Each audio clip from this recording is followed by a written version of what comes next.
बहुत बड़ा प्रोग्राम था, उसके अंदर क्या बातें रखी गई और क्या आगे आप करने वाले हैं? आज यहाँ पर 14 गिरनी कामगार संगठन के पदाधिकारियों ने 9 तारीख को मोर्चा का ऐलान किया है। मोर्चा का प्रमुख विषय यही था कि जो गिरनी कामगारों ने इस मुंबई में बड़ा योगदान दिया है, उनको घर देने का प्रस्ताव कई सालों से सरकार यहाँ पर चला रही है, लेकिन सरकार उसे पूरी तरह से पूरा करने में अब तक कामयाब नहीं है। तो सरकार से हम लोग यहाँ पर ऐसी मांग करने वाले थे कि जो भी गिरनी कामगार बचे हुए उनको मुंबई में ही उनका घर मिलना चाहिए। इस मांग को लेकर के आज की पत्रकार परिषद यहाँ पर हुई थी, लेकिन उनमें से हम ऐसे लोग थे कि हमें पनवेल से कोनगांव करके गांव है, उस पर हमें घर दिए गए थे। हम उसके विरोध में आज यहाँ पर आए थे कि सरकार ने पनवेल से कोनगांव में जो घर दिए हैं, ताकि वो घर देकर वहां पर गिरनी कामगारों को फंसाया हुआ है। 160 स्क्वायर फुट के 2 घर 6 लाख में 2019 में देने का वायदा वहां पर सरकार ने किया था, वादा किया था।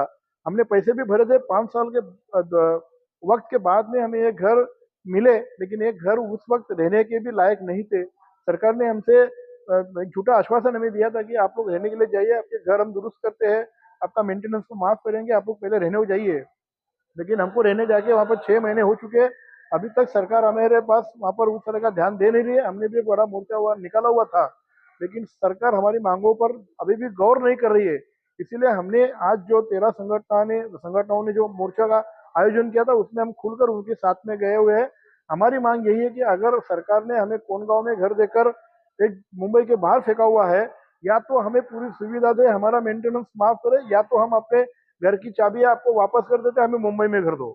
और हमारी प्रमुख मांग यही रहेगी 9 तारीख को कि या तो हमें आप सुविधा नहीं दे सकते हो, या नहीं देने में आप कामयाब नहीं होते हो, तो हमें मुंबई में ही घर चाहिए। सर, गिरनी समाज का जहाँ तक देखा जाए कि पनवेल में जो घर की परिस्थिति चल रही है और जो आप लोगों को प्रॉब्लम चल रहा है, बहुत दिनों से चल रहा है और आज आप लोग आंदोलन कर रहे हैं, तो उससे पहले आपने सरकार से क्यों ये बातें रखी? नहीं नहीं, हम लोगों ने 5 मार्च में हम लोगों ने बहुत बड़ा मोर्चा निकाला था।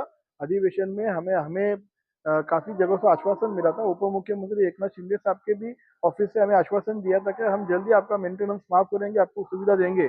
लेकिन पिछले 2-3 महीने से हम देख रहे हैं कि हमारी मांगे के ऊपर अभी तक कोई गौर नहीं कर रहा है।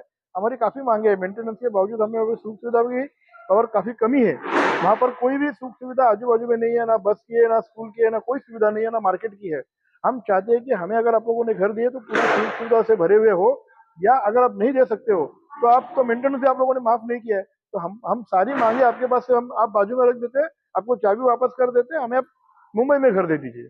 तो ये आंदोलन से सरकार को क्या फर्क पड़ने वाला है क्योंकि सरकार के कानून? देखो, सरकार ने इस गिरनी कामगारों ने मिलकर इस मुंबई को, इस महाराष्ट्र को बनाया हुआ है। गिरनी कामगारों की एक अलग ताकत रही है इस मुंबई के पूरे बड़े बनने के योगदान में। अगर सरकार इस तरह से अगर हमारे मांगे के ऊपर अगर अनदेखा करेगी, तो शायद आने वाले समय में इन गिरनी कामगारों की वजह से सरकार गिरने के भी मौके हैं।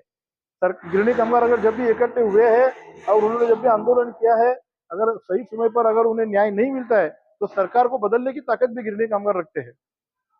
सर, उपस्थिति कितने लोगों की रहेगी जो आपने संगठनों का नाम बताया? जिस तरह से 14 संगठनों ने अपना यहाँ पर अभी मोर्चा का ऐलान किया है, हम चाहते हैं कि 80,000 लोगों के घरों का मामला लेकर इन 14 संगठनाएं अब मैदान में उतरी है। तकरीबन 10 से 15,000 लोग इस मोर्चा में शामिल होंगे। ये मोर्चा में इन सारी संस्थाओं के लोग, संगठन के लोग आएंगे, ताकि अन्य राजकीय दलों के लोगों को भी इस मोर्चा में शामिल होने का हम लोगों ने ऐलान किया है। Thank you. एक मिनट तक फोटो ले लो आप।